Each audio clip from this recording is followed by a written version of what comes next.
Diwata. Ayun, ito, nandito tayo sa Lumpiang hubad yan.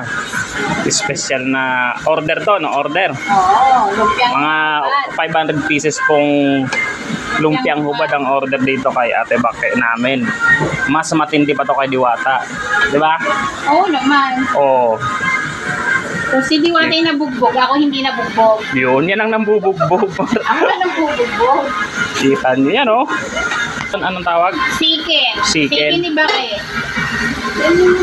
24 hours tong minarinate ni Ate Bake.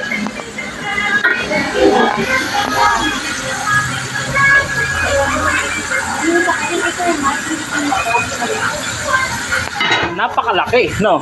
Malaki? Mas malaki, mas malaki ang chicken ko. Mas malaki ang kay Diwata. Mas malaki kaysa kay Diwata. Sabi ko na eh. Malaki si Diwata, pero mas malaki ang chicken. Mas malaki yung Diwata mo. Okay. Ayun mga kaurago, nakita nyo siya si Ate Bake. Yan ang pinipilahan dito sa amin. Wala pa yan si Diwata, hindi pa sikat yan si Diwata. Eto sikat na.